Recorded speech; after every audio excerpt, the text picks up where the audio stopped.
अपराधियों के दिमाग को करने के लिए फिक्स, क्योंकि ये है डीजीआईजी कॉन्फ्रेंस 6।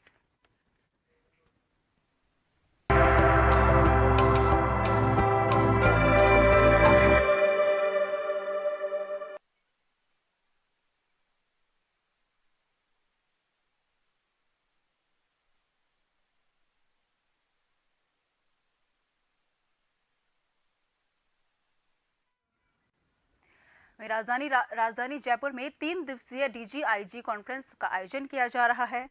बता दें कि झालाना स्थित राजस्थान इंटरनेशनल सेंटर में हो रही कॉन्फ्रेंस में पीएम मोदी, केंद्रीय गृह मंत्री अमित शाह के साथ केंद्रीय गृह राज्य मंत्री, राष्ट्रीय सुरक्षा सलाहकार अजीत कुमार डोभाल, केंद्रीय गृह सचिव अजय कुमार भल्ला के साथ ही सभी राज्यों और केंद्र शासित प्रदेशों के डीजीपी, केंद्रीय पुलिस संगठनों के प्रमुख भी कॉन्फ्रेंस में शामिल हो रहे हैं।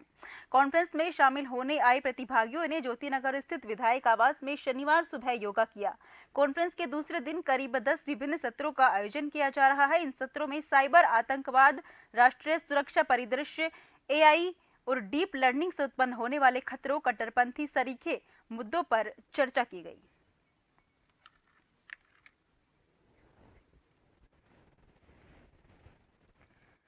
गुलाबी नगरी में 58वीं डीजीआईजी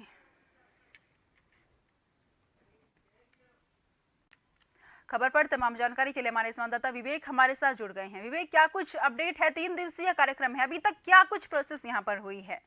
विवेक, देखिए, पहली बार राजस्थान की राजधानी जयपुर में केंद्रीय गृह मंत्रालय की ओर से डीजीआईजी कॉन्फ्रेंस का आयोजन किया जा रहा है। आज इस कॉन्फ्रेंस के दूसरे दिन प्रधानमंत्री नरेंद्र मोदी भी जो सुबह कॉन्फ्रेंस की शुरुआत में आयोजन स्थल राजस्थान इंटरनेशनल सेंटर में पहुंचे थे। केंद्रीय गृह मंत्री अमित शाह के साथ ही केंद्रीय गृह राज्य मंत्री, राष्ट्रीय सुरक्षा सलाहकार अजीत डोभाल, साथ ही केंद्रीय गृह सचिव अजय कुमार भल्ला और सभी राज्यों और केंद्र शासित प्रमुख राज्यों केंद्र शासित प्रदेशों के पुलिस प्रमुख इसमें हिस्सा ले रहे हैं। केंद्रीय पुलिस संगठनों के प्रमुख इसमें हिस्सा ले रहे हैं। आज सत्र के दूसरे दिन जो कई अहम मुद्दों पर चर्चा की जाएगी। करीब 10 सत्रों का आयोजन किया जाएगा, जिसमें साइबर आतंकवाद, राष्ट्रीय सुरक्षा परिदृश्य, एआई और डीप लर्निंग से उत्पन्न खतरों से किस तरह से निपटा जाना चाहिए, कट्टरपंथी तरीके अन्य मुद्दों पर जो है इन 10 सत्रों में चर्चा की जाएगी। देश में ऐसे खतरों से निपटने के लिए साझा रणनीति पर मंथन किया जाएगा। किस तरह केंद्र और राज्य सरकारें आपस में साझा प्रयास कर ऐसे खतरों से निपट सकती है। वहीं इस कॉन्फ्रेंस के तीसरे दिन भी कई अहम मुद्दों को, देश की आंतरिक सुरक्षा से जुड़े कई अहम मुद्दों पर चर्चा की जाएगी। प्रधानमंत्री नरेंद्र मोदी और केंद्रीय गृह मंत्री अमित शाह भी कल भी जो है इस कॉन्फ्रेंस में हिस्सा लेंगे। वहीं कल कॉन्फ्रेंस के आखिरी दिन प्रधानमंत्री नरेंद्र मोदी राष्ट्रीय जो राष्ट्रपति पुलिस पदक के विजेता थे उनको पदक और प्रशस्ति पत्र जो है वो प्रदान करेंगे। साथ ही 3 दिनों तक होने वाली इस कॉन्फ्रेंस के दौरान तमाम जो सत्रों में चर्चा की जाएगी, इसकी एक रिपोर्ट तैयार की जाएगी। इसी रिपोर्ट के आधार पर देश की आंतरिक सुरक्षा को किस तरह से मजबूत किया जाना है, कि किस तरह के खतरे देश के सामने मौजूदा समय में है। साथ ही 3 जो कानूनों में बदलाव किए गए थे, इन कानूनों बदलावों को लेकर केंद्र की क्या मंशा है और राज्यों को किस तरह का काम इस कानूनों को अमली जामा पहनाने में करना है, ऐसे मुद्दों को लेकर एक साझा कार्य योजना तैयार की जाएगी। साथ ही सूचनाओं का किस तरह से आदान प्रदान केंद्र और राज्य सरकारों के बीच हो सकता है, जिससे किसी भी जो घटना है या फिर आंतरिक सुरक्षा को लेकर कोई चुनौती सामने आती है तो उससे त्वरित गति से जो है निपटा जा सके। ऐसे तमाम मसलों को लेकर 3 दिनों तक मंथन किया जाएगा और एक विस्तृत कार्य योजना जो है वो केंद्र सरकार की ओर से तैयार की जाएगी। विवेक, इतने बड़े चेहरे यहाँ पर मौजूद हैं डीजीआईजी कॉन्फ्रेंस में, अमित शाह, नरेंद्र मोदी, सब बड़े चेहरे हैं। इसके लिए आमजन और अपराधियों पर क्या असर पड़ने वाला है विवेक? बिल्कुल, देखिए, लगातार ये देखने में आया था कि गैंगस्टर जो है वो देश की आंतरिक सुरक्षा के लिए बड़ा खतरा बने हुए हैं। घुसपैठ की घटनाएं जो है वो सामने आ रही है। जम्मू कश्मीर में इन सब घटनाएं कई सामने आ रही है।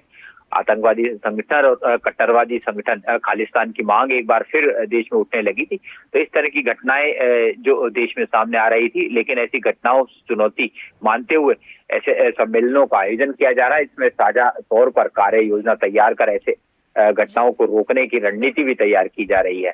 और खुद प्रधानमंत्री नरेंद्र मोदी और केंद्रीय गृह मंत्री अमित शाह ऐसे सम्मेलनों में शामिल हो रहे हैं, तो ये लिहाजा माना जा सकता है कि तमाम ऐसी ताकतें जो देश के लिए खतरा है, ऐसे गैंगस्टर्स जो देश में बड़ी वारदातों को अंजाम दे रहे हैं, गैंगवार की घटनाओं को अंजाम दे रहे हैं, तो ऐसे तमाम हार्डकोर बदमाशों पर नकेल तो कसी ही जा सकेगी। साथ ही पुलिस के सामने जो बड़े चुनौती और खतरे हैं, उनसे निपटने के लिए सभी राज्यों और केंद्र शासित प्रदेशों की पुलिस एकजुट होकर चुनौती से निपटने का काम करेगी।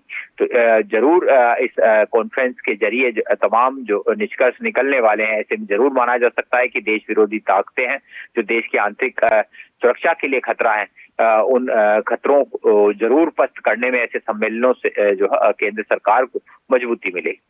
विवेक, खबर पर तमाम जानकारी के लिए बहुत बहुत शुक्रिया।